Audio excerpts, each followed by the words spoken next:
de estar aquí en el podcast. Te agradezco mucho por este tiempo. Es algo que siempre he querido traer gente del fútbol. Eso lo hicimos más con un amigo que trabaja, que se llama Andrés, que trabaja en ese momento trabajando con el profesor Cravioto en Perú.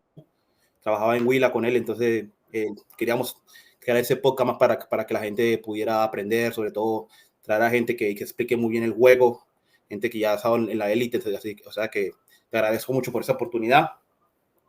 El capítulo pasado estábamos hablando un poco del juego de posición, o sea, estábamos hablando de la base del juego de posición, pero te quería invitar para que un poco nos explicaras cómo es el juego de posición y cómo lo implementas mucho en tus equipos, sobre todo lo vimos mucho en Águilas y en América el 2023. Me gustaría que explicaras a la gente cómo es el juego de posición, qué es, cómo lo aplicas en tu equipo. Por preguntarte, muchas gracias por la invitación, Julio. ¿Qué entiendes tú por juego de posición? Pues yo lo entiendo como un modelo de juego en el que son, digamos, trata de buscar ventajas a través de movimientos, a través de la comunicación entre jugadores, posiciones. Entonces lo siento como una forma de jugar moderna, pero que trata de comunicar jugadores a partir de movimientos que van creando ventajas, ¿no? Si quieres crear ventaja en un costado, vas a poner a tu equipo más a un costado para que la ventaja se cree del otro costado. Desde el otro costado, si quieres crear ventaja a la espalda de la presión, vas a crear movimientos que propulsen que el movimiento se haga más fácil a la hora de crear ventaja. Me imagino que eso es un poco el juego de posición, lo que yo lo veo, ¿no? No, por eso te pregunto, porque desde muchas partes del mundo se habla mucho del juego de posición y lógicamente como todo tiene diferentes interpretaciones, pero yo he visto que tú pones mucho en análisis que pones que son bastante interesantes en Twitter y dices, en el mejor sentido, criticando procesos, haciendo una crítica constructiva, sobre algunos equipos diciendo que esto se acerca al juego de posición y esto no se acerca al juego de posición. Entonces, si yo te preguntara cuál crees tú que es la principal característica para reconocer que un equipo usa esa idea de juego, llamémosla juego de posición, ¿cuál dirías que es la principal? Para mí la ubicación de sus jugadores, cómo maneja la distancia entre, digamos, volante, pivote y sus interiores, cómo hace las fijaciones, si las hace por dentro, si las hace por fuera, qué comportamiento tienen sus centrales al momento de progresar en la zona uno. Entonces, esos son los principios que yo miro cuando quiero ver un equipo de juego de posición y quiero hacer una crítica o saber si si están haciendo bien el comportamiento. Te voy a hablar un poquito yo de teoría, porque me estás preguntando precisamente desde el punto de vista conceptual qué es el juego de posición.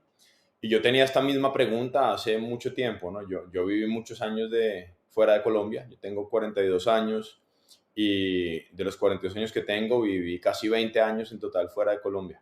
Primero hice mi carrera profesional y después ya me fui a sacar mis licencias como entrenador y estudiar todas las maestrías que podía. Primero fui a Australia y estando en Australia coincidió con ese periodo de tiempo en donde Pep Guardiola asume como primer entrenador del Barça y pasa esa época entre 2008 y 2012 en donde destruye el fútbol de élite. Un entrenador que empezaba apenas como entrenador. Hubiese sido más coherente, más fácil de lograr si ahora empezara a dar resultados después de llevar ya 15 años dirigiendo o lo que sea que lleva, pero Pep lo hizo, es más, el récord de títulos lo tiene en su primera temporada, bueno, segunda temporada porque el primero asume como entrenador en el Barça B, en tercera división nacional en España y después coge el primer equipo.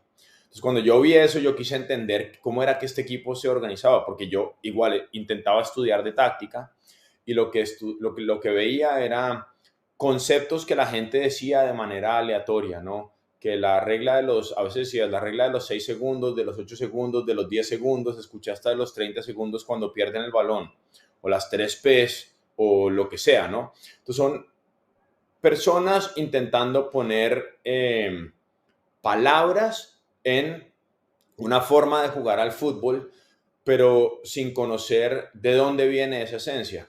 Entonces, pues yo hice lo que hace cualquier estudiante que quiere de verdad ir a la fuente y conocer. Y empaqué maletas y me fui para Barcelona.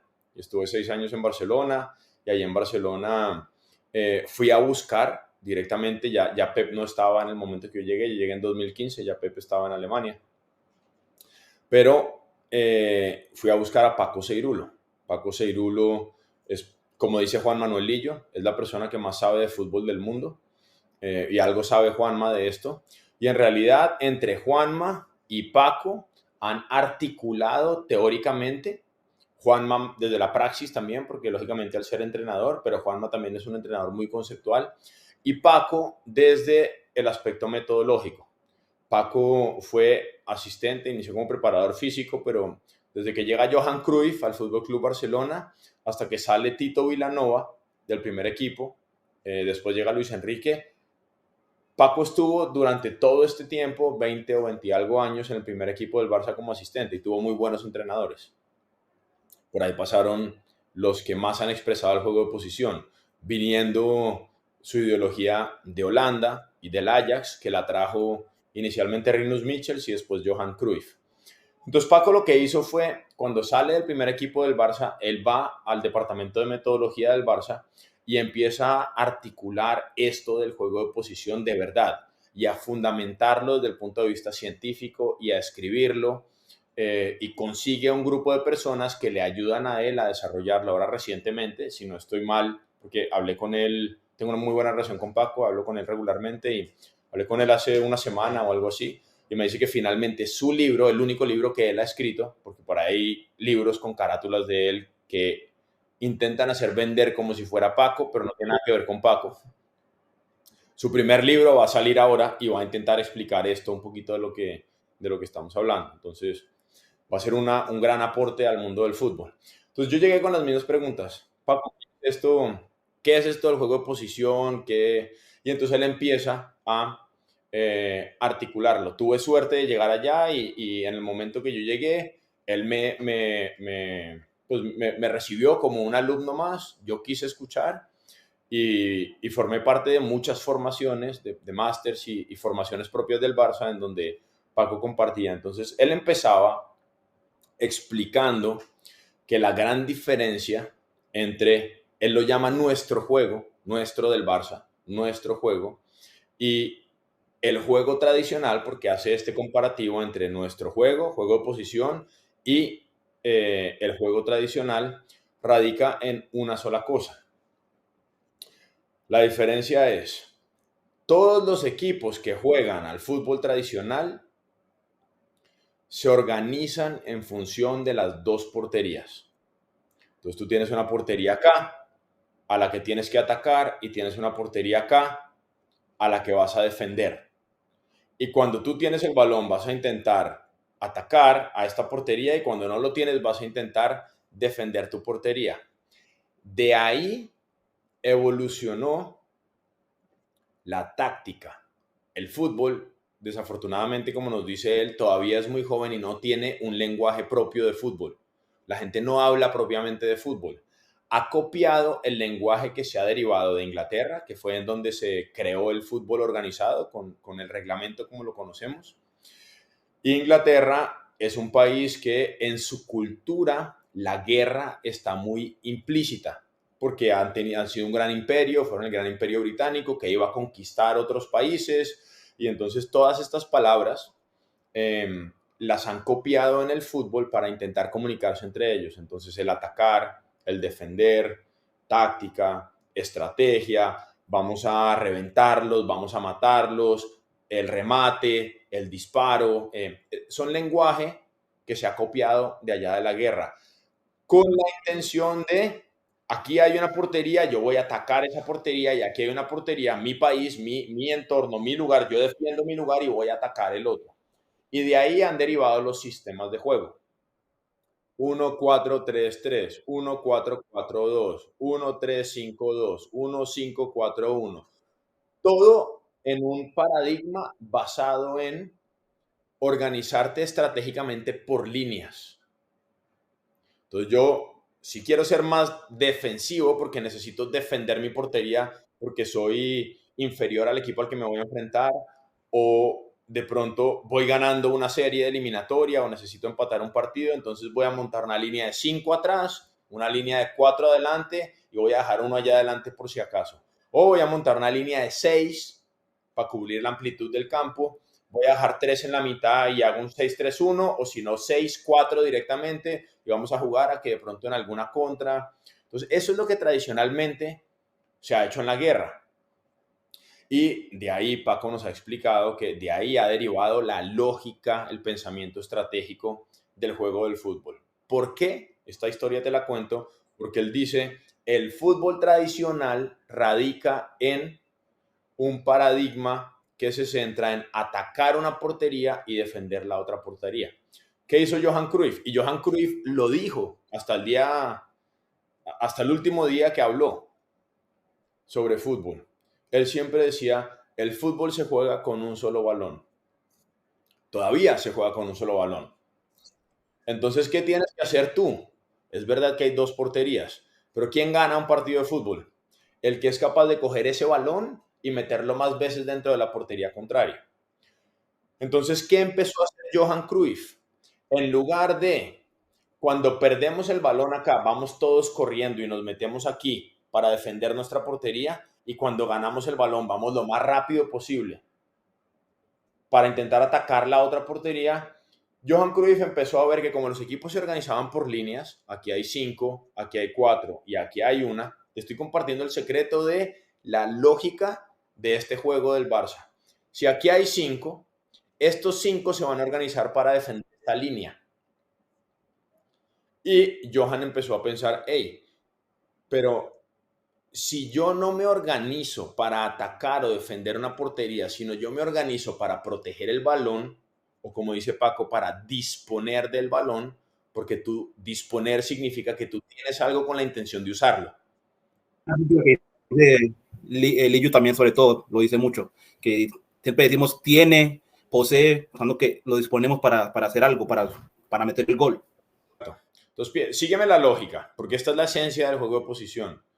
Si este equipo tiene 5 acá, en su última línea defensiva, y yo, equipo contrario, yo no me organizo pensando en que yo voy a ir con 3 a atacar una línea de 5 porque tengo que quedar con 6 atrás o lo que sea, sino yo organizo a mis 10 jugadores de campo, porque todavía nadie logra hacerlo con el portero en campo contrario. Al portero lo dejamos allá cerca de la portería por si perdemos el balón. Todavía me incluyo, somos cobardes en ese aspecto. El fútbol cambiará cuando empecemos a hacer como en el hockey y el portero lo llevemos de verdad a sumar 11 jugadores a intentar marcar en campo contrario. Vamos a ver cuándo pasa. Pero entonces si yo tengo estos 5 acá y mis 10 jugadores están organizados en torno al balón, yo siempre voy a tener superioridad numérica en cualquier parte del campo, porque entonces somos 10 contra estos 5. O si estamos en la mitad, somos 10 contra los 4 que están en la mitad. O si vamos a salir de nuestro campo y nos vienen a presionar arriba, somos 11 porque ahí si el portero participa. ¿Contra cuántos van a venir ellos?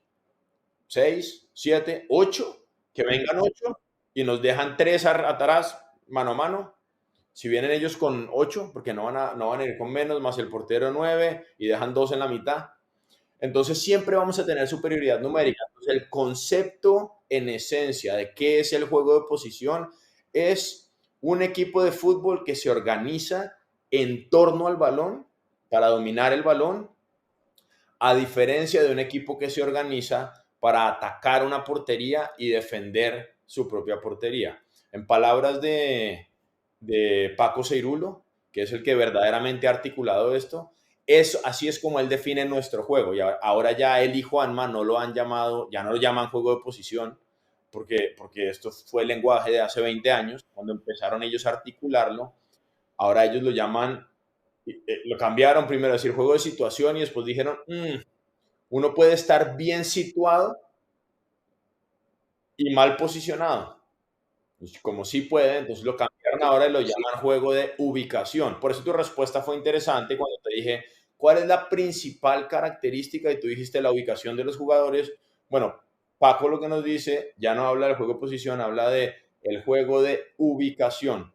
Los equipos que nos organizamos en torno al balón para que siempre haya una superioridad numérica y los 10 jugadores, independientemente de que dispongamos del balón o no dispongamos de él porque lo tiene el equipo contrario, nos estamos organizando alrededor de este balón para intentar dominar el juego. Y esto es en esencia el juego de posición o juego de ubicación.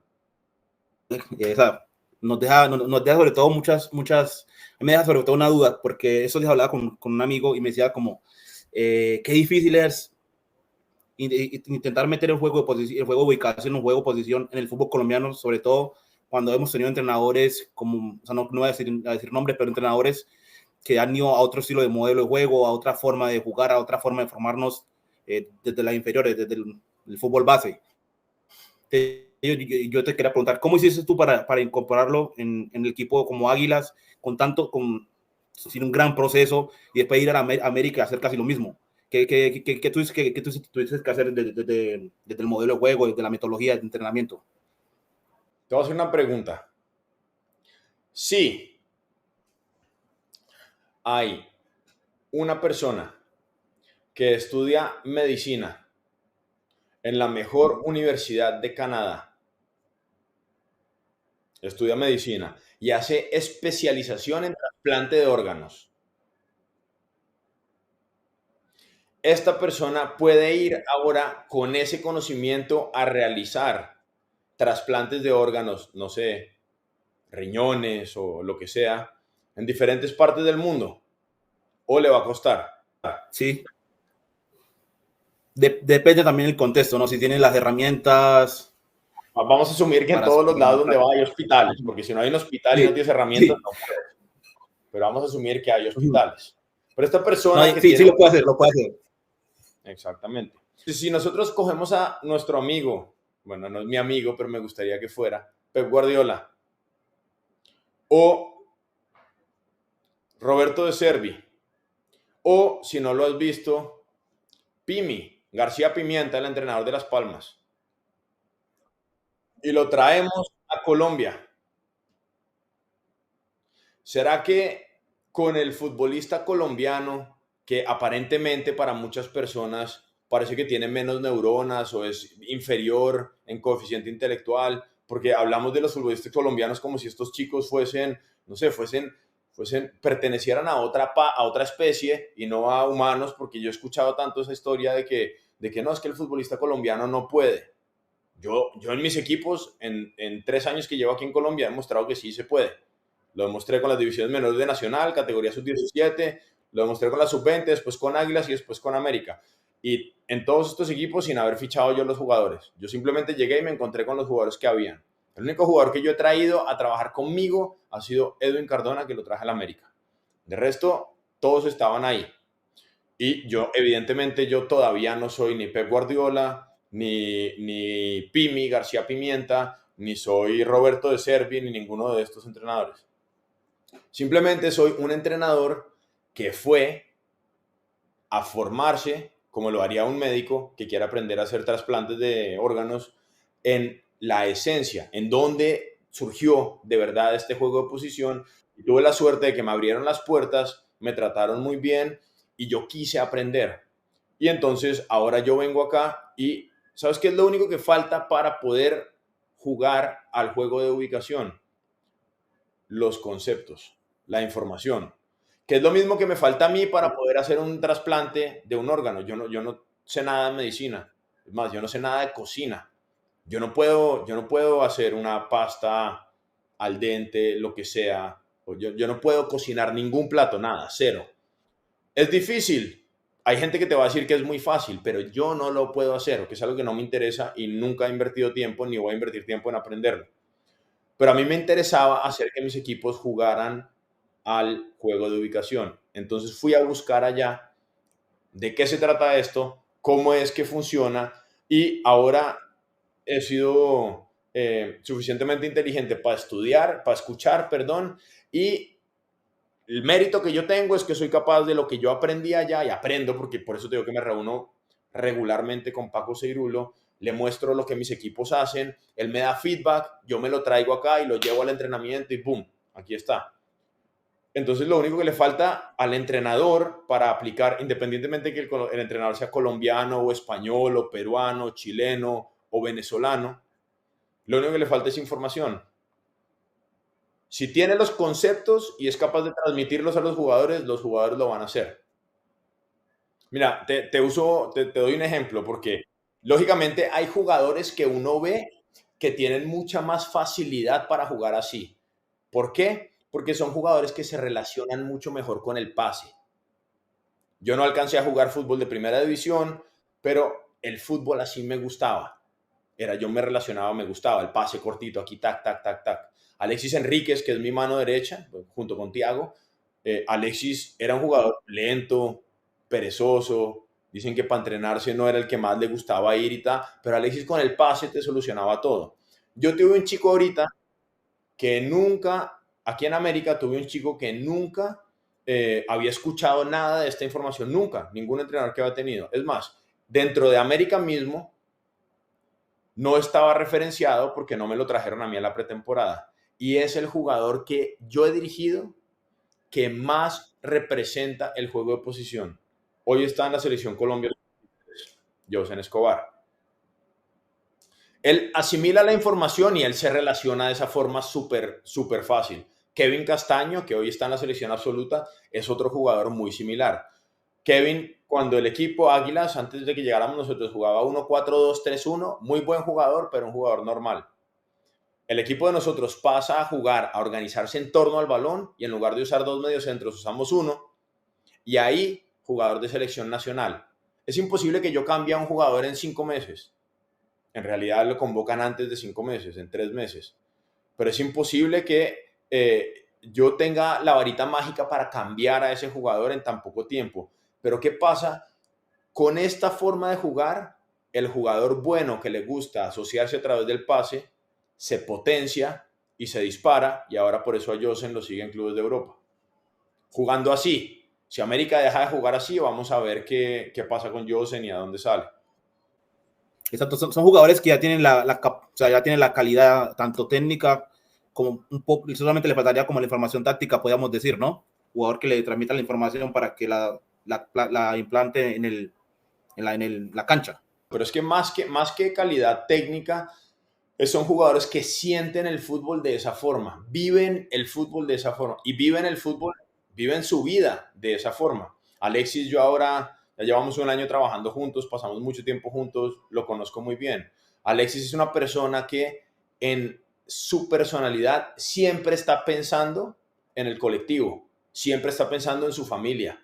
Y él cuida y protege a toda su familia allá en Santa Marta. Y cuando tú lo ves en un equipo de fútbol, él nunca permite que ningún jugador vaya por encima del equipo. Y él nunca se pone por encima del equipo. Él es un jugador de equipo y por eso se relacionaba. Él no era un jugador de llegar, pegar patadas, tirar para afuera y vamos pues a pelear. Era un jugador que todo te lo arreglaba con pases y te organizaba el equipo desde atrás por su forma de vivir. Entonces tiene mucho que ver con cómo es la persona. Nosotros colombianos, porque aquí se habla mucho de nuestra idea de juego, a la selección Colombia la critican enormemente cuando no juega bien, cuando no se organiza con pases, como crecimos nuestra generación, viendo al Pío Valderrama, viendo a René, viendo a Andrés Escobar, más adelante Juan Ramiro, Mario Alberto, arriba los que teníamos, ¿no? El Tino, Freddy Rincón, etcétera. Son jugadores que aparte de ser buenos técnicamente, disfrutaban organizarse a través del pase. Y quedarías tú sorprendido como en el Fútbol Club Barcelona admiran y respetan enormemente a Pacho Maturana. 1000 veces más de lo que se le respeta acá. Incluso esos días, viendo un video de Pacho Maturano sobre el entrenador Bomer, decía que ese juego me representa, eso me representa. Un partido contra Pereira, creo que fue el partido.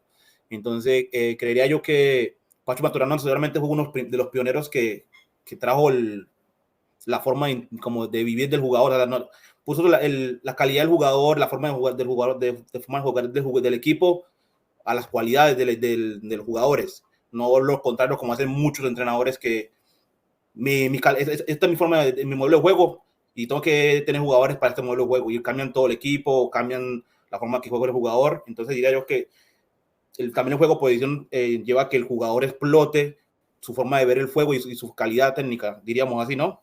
Que ser jugadores que sientan el fútbol de esa forma, que lo sientan desde el colectivo, porque es una forma de cómo tú, respetando unas ubicaciones en el campo para organizarte en torno al balón, estás beneficiando al colectivo, que es más grande que tú, el equipo está por encima tuyo, tú puedes ser Leo Messi, no estás por encima del equipo, y esa era una de las principales razones por las cuales durante mucho tiempo Leo Messi ganaba todo con el Barça, pero iba a la selección argentina y allá le costaba mucho, porque allá no se sentía el fútbol de la misma forma. Ahora Lionel Scaloni logró juntar jugadores que lo sienten de la misma forma y son campeones del mundo. Exacto, exacto. Y te quería hacer una pregunta ahora que hablaste de América. ¿Qué matices crees que llevaste o llevaste la misma metodología de entrenar a América con los jugadores que habían en Águila a América? ¿Hubo un cambio? ¿Hiciste cambios sobre la forma de entrenar? ¿Sobre qué cambios hiciste para llevar el modelo a América? No, la metodología de entrenamiento es la misma, porque nosotros entrenamos en función de las características del juego. Entonces siempre se entrena fútbol. Que, profe, pero es que usted entrena todo con balón. No, yo siempre entreno fútbol. Y el fútbol se juega con un balón, por supuesto. No se juega con muchos balones, no se juega con la mano, no se juega sin balón, no se juega en la montaña. Aquí no hay playa en Cali, pero no se juega en la montaña. No, el fútbol se juega dentro de un rectángulo que está marcadito de blanco y ahí el jugador está constreñido por 17 reglas de juego. Entonces, esas 17 reglas de juego siempre están presentes. Y por lo mismo que te decía, yo fui a la fuente y Paco Ceirulo nos decía siempre, no inventen historias. Para entrenar, rondos, juegos de posición, partidos. En todos los entrenos, a no ser que haya un día en donde quieran sobrecargar la estructura condicional, hacer físico, y ese día hacen rondos, juegos de posición y o meten un circuito que tenga un componente condicional o hacen partidos que tengan un énfasis, una sobrecarga en el aspecto condicional.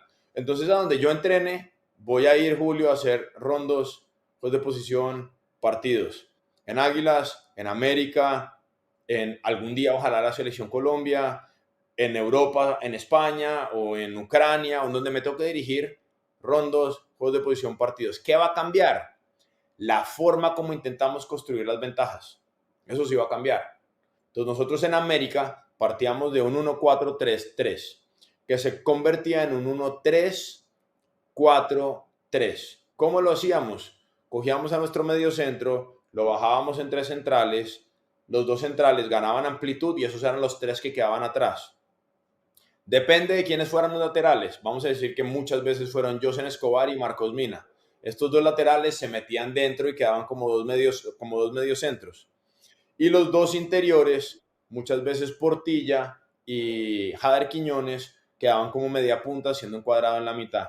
Y arriba quedaban 2 extremos abiertos, Barrios Sarmiento, o Cardona Barrios, o Cardona Darwin, el que fuera, y arriba un punta. Nosotros en Águilas nunca hicimos eso. Nunca bajamos a Kevin Castaño entre centrales. ¿Por qué? Porque Kevin es el mejor de todos organizando el equipo en la mitad. ¿Para qué lo voy a sacar yo de ahí? Luis Paz tiene características diferentes. Tiene una comprensión superior para hacer que sus compañeros hagan lo que tienen que hacer. Él se asegura que lo hagan, pero él no puede recibir el balón de espaldas. Cuando él recibe el balón de espaldas con presión, de 10 balones pierde 6 o 7. Entonces, nos adaptamos a las características de los jugadores y intentamos construir ventajas de una forma diferente. También te digo, en América inclusive, cuando jugaba Josen de lateral derecho era muy diferente a cuando jugaba Snyder Mena o cuando jugaba Cristian Arrieta. Entonces, si yo intentaba que Snyder Mena se metiera dentro del mediocentro como lo hacía Josen, el equipo no iba a fluir, no iba a jugar bien. Entonces, ¿qué hacíamos? Mena, ¿le gusta tirar alto? Listo, que vaya alto Mena. Entonces lo ponemos con Marcos Mina que se meta adentro y ponemos a Josen de interior para que Josen baje al 2 en la base de ese 1-3-4-3. Entonces, la metodología de entrenamiento nunca cambia porque el juego, el deporte no cambia. Si me fuera yo algún día, que no va a pasar, pero me fuera a entrenar voleibol o baloncesto, entonces de pronto ya no voy a hacer rondos, juegos de posición y partidos porque el deporte es diferente. Pero acá el deporte es el mismo, es fútbol. En Águilas y en América y el siguiente trabajo que tengamos. Entonces van a haber rondos, juegos de posición, partidos, muchos tipos de rondos, siempre diferentes, muchos tipos de juegos de posición, pequeños, medianos, grandes, y muchos tipos de partidos, con constreñimientos diferentes y con mucha carga táctica del entrenador que para y corrige cosas. Lo que sí cambia es el tipo de ventajas que construimos. Eso sí cambia.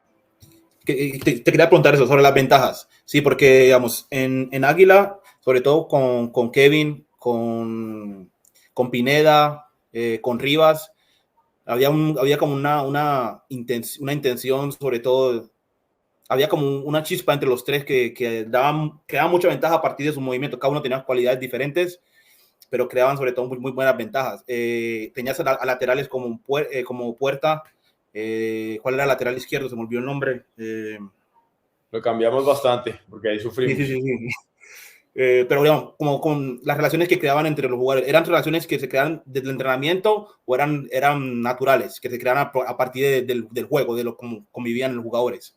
No, primero, Kevin Castaño y Jesús Rivas llevan muchos años jugando juntos y se quieren muchísimo, son muy buenos amigos fuera del campo. Entonces, normal que cuando eso pasa, se relacionen ellos bien dentro del campo.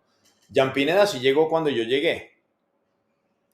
Entonces nosotros observamos el comportamiento en los entrenos y ahí vamos rápido intentando poner a los jugadores en determinados espacios. A mí Jan Pineda me lo ficharon como el mejor extremo del fútbol colombiano. Lo puse un partido y medio. Cúcuta, yo lo conocí en Cúcuta de extremo. Incluso estuvo cerca de llegar a Nacional de extremo, creo que era con Lillo o con Juan Carlos Osorio. Estuvo cerca de llegar de extremo. Jugó mucho tiempo de extremo, pero cuando yo lo vi dije, él nos va a encajar eso acá de interior. Y con su juego era muy parecido a lo que hacía Juan Camilo Portilla con nosotros en América, siendo que Pineda juega más cerca al área contraria, remata mejor desde lejos, entonces permite llegar más a situaciones, o sus características son más naturales de llegar a situaciones de gol.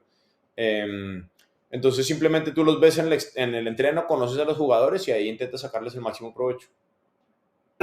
Para cerrar, para no cometer mucho tiempo, quería hablar de la data, que un partido, creo que no me acuerdo si fue contra Medellín, los cuadrangulares, que diste el XG de un partido.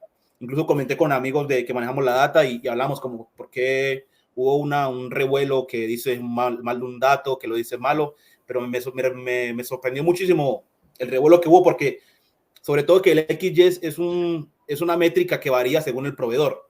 Entonces me costó muchísimo porque dieron Y Scout, que no sé qué, OTA, pero hay muchas plataformas que manejan su XG, son diferentes, te puede dar más, te puede dar menos, porque según el cálculo que ellos hagan. Entonces te quería preguntar sobre eso, ¿cómo manejan ustedes la Big Data? ¿Qué métrica le utilizan para medir rendimientos? Julio, lo primero es que, claro, cuando tú vienes y hablas de algo que no es la norma, entonces la gente dice, uy, ¿cómo así este que está hablando, que se inventó, cree que inventó el fútbol?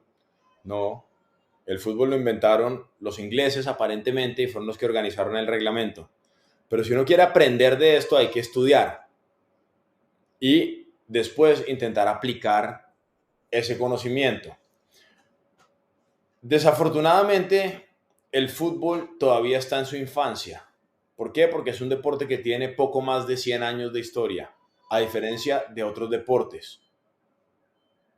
Hay deportes que tienen muchísimo más tiempo, entonces se han estudiado más y culturalmente, un deporte como el baloncesto, el fútbol americano, el béisbol, se estudia muchísimo más que el fútbol. El fútbol aparentemente tiene un análisis muy simple, dice la gente.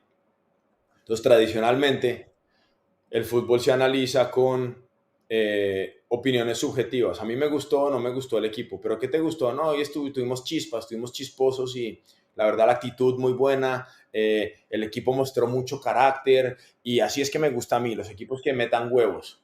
¿No? ¿Esto qué dice de lo que pasó en un partido de fútbol?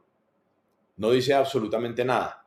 Entonces, poco a poco se han ido introduciendo algunos datos que empiezan a pintarte una imagen que no sea actitud, concentración, cojones y ganas. Y cuando la cosa va mal, culpa del árbitro, o culpa del clima, o culpa de la cancha. Entonces, poco a poco se empezó a hablar de, listo, porcentajes de posesión. ¿Cuánto porcentaje de posesión tiene este equipo versus este equipo? Entonces, si este equipo tiene 70%, este equipo tiene 30%, se hacía ver como si 70% fuera mejor y 30% fuera peor. Pero esto es falso, es superficial. Porque ¿quién gana en un partido de fútbol? El que marca un gol más que el oponente. Eso lo dice el reglamento. El reglamento dice ganará aquel que marque un gol más que el oponente. No el que encaje menos. No el que encaje menos. ¿Quién dijo que si yo no encajo, gané? No, yo tengo que por lo menos marcar uno y después ahí miramos a ver qué pasa. Ahí sí miramos a ver si yo priorizo el no encajar. Entonces lo que tú tienes que valorar en los datos es qué tan cerca estuvo un equipo de marcar un gol más que el oponente. Entonces empezaron a mirar en listo, cantidad de remates. ¿Cuántos remates hay a portería? ¿Cuántos remates totales? ¿Cuántos de estos van a portería? Entonces el equipo que tuvo 70% de posesión remató 10 veces. Y el equipo que tuvo 30% de posesión remató una vez. Pero el de 30% ganó 1-0. No, un partido muy injusto, muy injusto. No, el fútbol es muy injusto, definitivamente. Eso no te dice nada tampoco.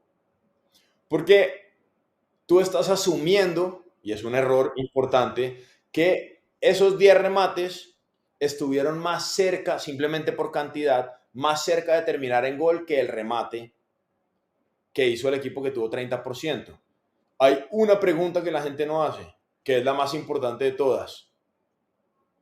¿Desde dónde fueron los 10 remates y desde dónde fue el remate? ¿Desde qué lugar? Porque si los 10 remates son desde mi propio campo, la probabilidad de marcar gol desde mi propio campo, si el portero está en su portería, va a ser de 0.000000, muchos ceros y después un 1. Entonces, 10 remates de esos te va a dar un porcentaje, una probabilidad de gol de 0.0000000010. El remate del equipo que tuvo 30% de posesión, ¿sabes desde dónde fue? Desde el punto penal. Porque ese equipo en una contra tuvo un penalti. El portero salió a destiempo y hizo falta. Y ahora ese jugador del equipo que tuvo 30% de posesión va a rematar desde 12 pasos en donde nadie puede intervenir después de que el árbitro pite. Es decir, el jugador tiene todo el tiempo para acomodarse, ajustarse, elegir a dónde va a patear el balón. Solamente entre el balón y la portería hay un jugador que puede usar las manos. Ese remate tiene un porcentaje o una probabilidad de gol porque es desde 12 pasos y nadie puede intervenir y solamente hay un jugador, portero, entre balón y portería de 0.76. ¿Qué quiere decir eso? Que después de que los analistas observaron y evaluaron cientos de miles de partidos, 200.000, 300.000 partidos, y evaluaron todos los penaltis que hubo en esos partidos, se dieron cuenta que aproximadamente de cada 100 penaltis que se patean en primera división, 76 terminan en gol y 24 se fallan.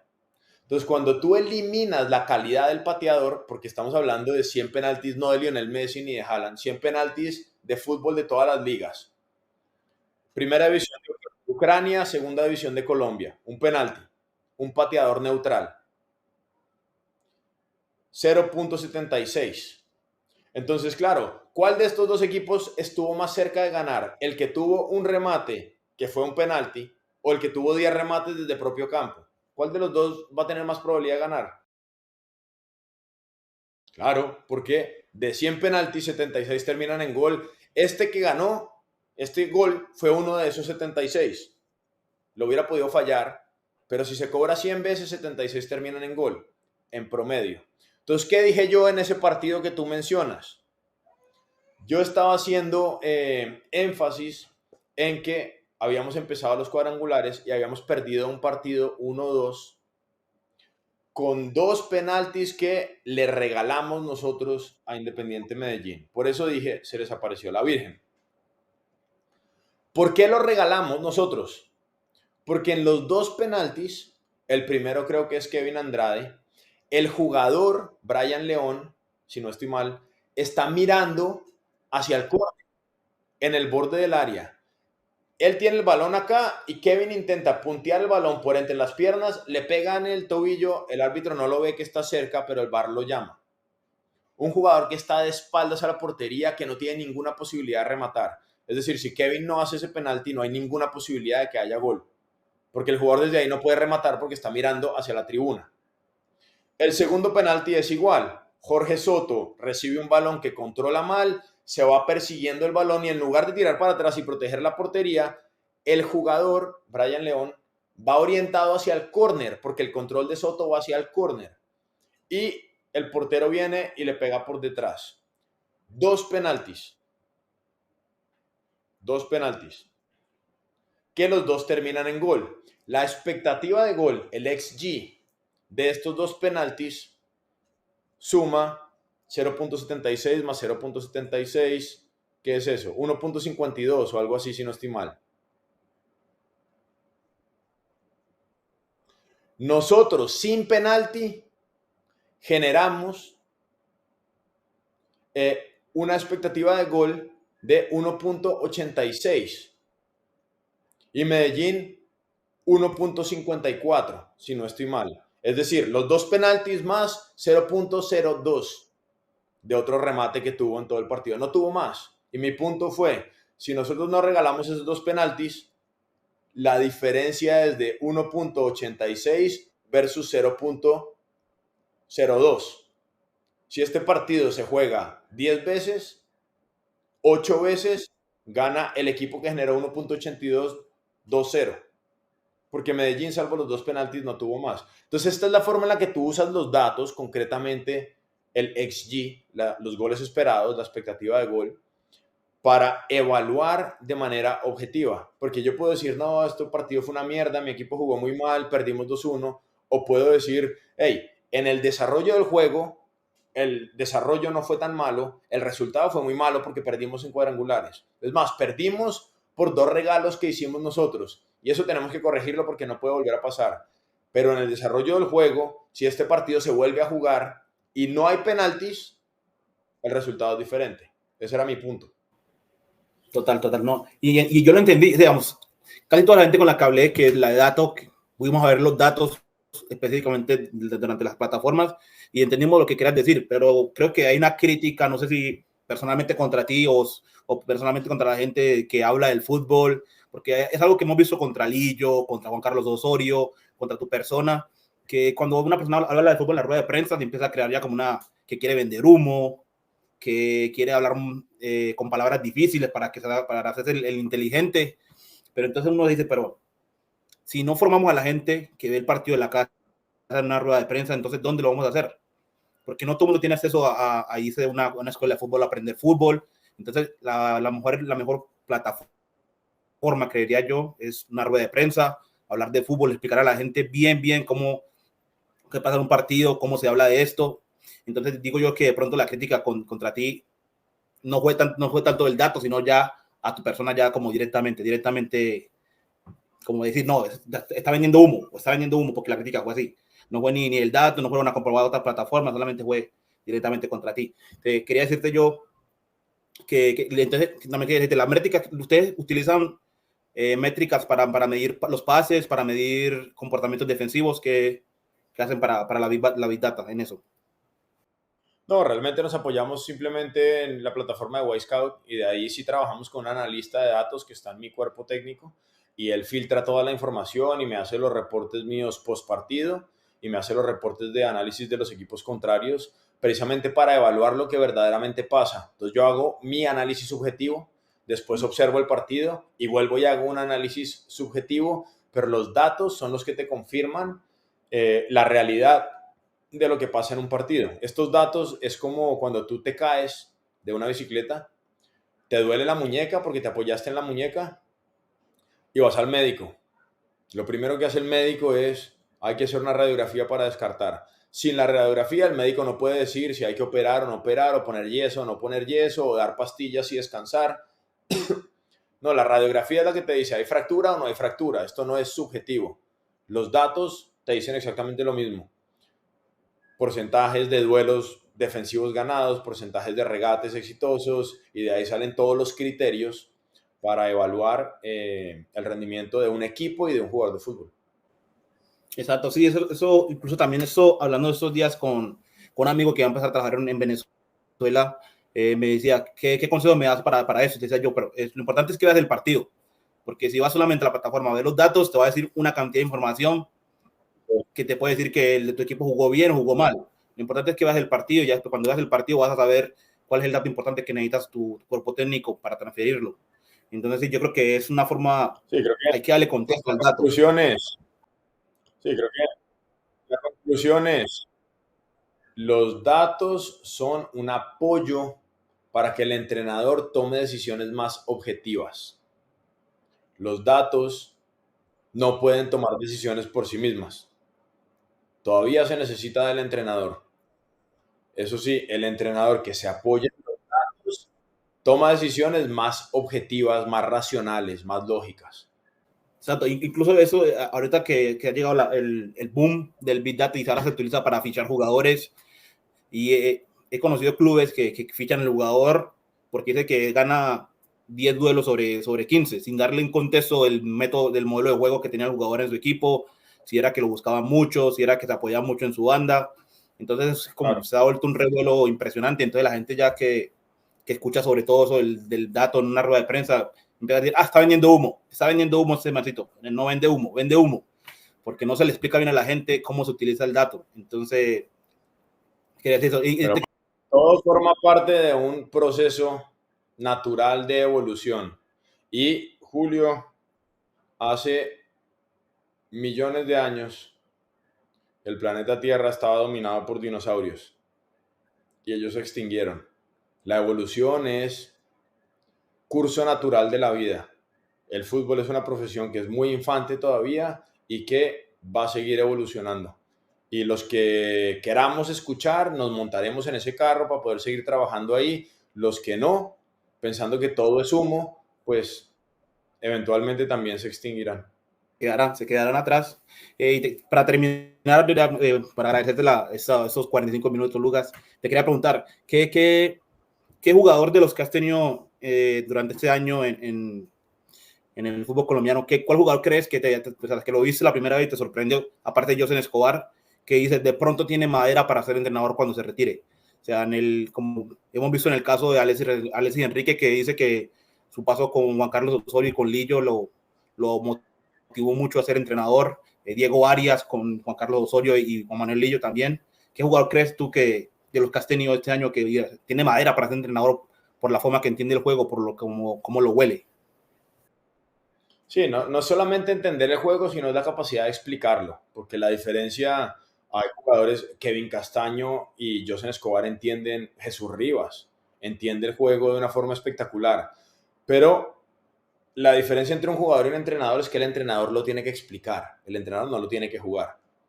Entonces el entrenador tiene que ser capaz de explicarlo a otros jugadores. Por eso es que Alexis Enríquez dice, yo voy a estar contigo, Lucas, aprender todo lo que yo pueda antes de empezar mi carrera como entrenador. Porque él todavía tiene dificultad en explicarlo de una forma muy clara para sus jugadores. Bien, y esto algunos tenemos más habilidades que otros para algunas cosas.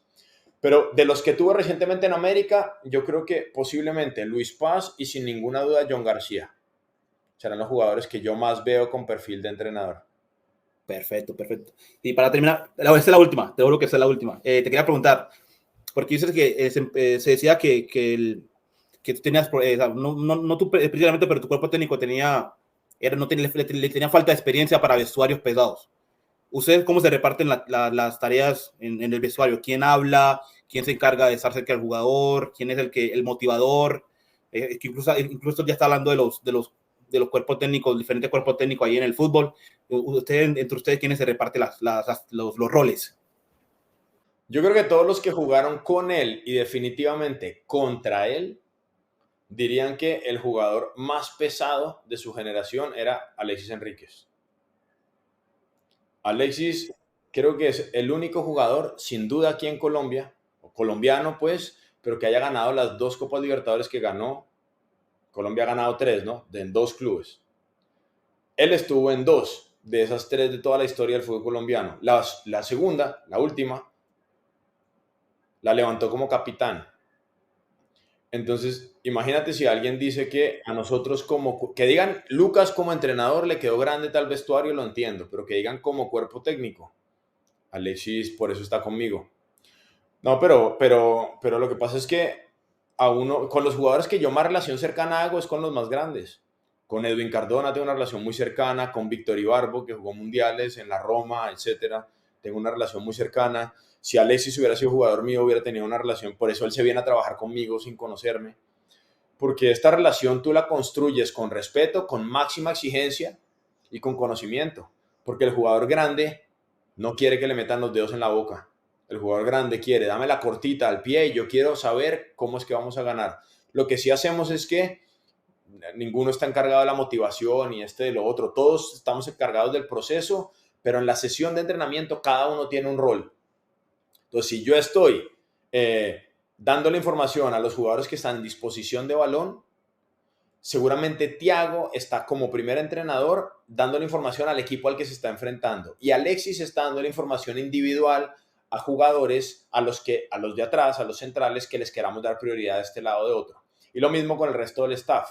Los ponemos o con los extremos. Entonces la información, el detalle de información le llega a todo el mundo y el jugador siente que la sesión de entrenamiento fue diseñada para él. Y por eso es que jugadores que tienen relativamente poco tiempo evolucionan tan rápido. El caso de Kevin lo hablamos, el caso de Jader Quiñones. Jader Quiñones venía a jugar segunda división en Arabia. No lo conocía nadie acá. En diciembre fue a la Selección Nacional de Colombia a jugar un amistoso. Y pues Josen Escobar. Pero esto pasa no porque nosotros seamos muy buenos, no, es porque tenemos información para darle al jugador y cada uno se reparte su rol para asegurar que esa información le llegue al jugador. Si esa misma información no la transmite Lucas, sino la transmite otro entrenador, el jugador va a evolucionar igual con ellos que con nosotros. Es la información, el secreto de la información. Dice que me pareció muy interesante, lo de Jader, que viene de la segunda división de Arabia. ¿Ustedes a la hora de fichar a un jugador se miran como cuerpo técnico de dónde viene directamente o le interesa más la calidad, la forma que juega, el rol que puede tener el jugador, el entendimiento de cómo puede ocupar una posición en el modelo de juego, o si miran directamente dónde viene el jugador? No, esto es bonita para terminar, porque si hay algo que yo he aprendido es que los nombres no juegan. Juegan los hombres que se ponen la camiseta. Entonces muchas veces decimos Josen. Josen era en datos, sin jugar como 100% mediocentro, estaba entre los 4 mejores mediocentros del semestre pasado del fútbol profesional colombiano. No había jugado un partido, no había hecho un entreno con el equipo profesional, no había jugado un partido en fútbol profesional. ¿Cómo es posible? No, porque tú ves el rendimiento y entonces lo usas. Ahora, Jader no lo fiché yo, pero lo fichó la Secretaría Técnica. Había alguien ahí muy, muy inteligente que buscaba los jugadores colombianos que estuviesen por fuera, los veía y después los comparábamos con datos. Y si el jugador te gusta y lo comparas con datos, independientemente de dónde esté jugando, decimos, listo, esto puede funcionar. Pero hay que verlo y hay que sentir de verdad que ese es. Porque oportunidades como la de Marcos Mina o como la de Jader Quiñones o la de Josen Escobar no aparecen todos los días. Hay que invertir tiempo en verlos. Al final del podcast te quería agradecer mucho por esos 55 minutos. Sé que íbamos dicho 40 y algo así, pero estaba muy buena la conversación, me gustó muchísimo, se aprende muchísimo contigo, así que te agradezco muchísimo por este tiempo, Luca. Dale, Julio, un gusto, hasta la próxima. Dale, amigo, muchas gracias, chao. Chao, chao.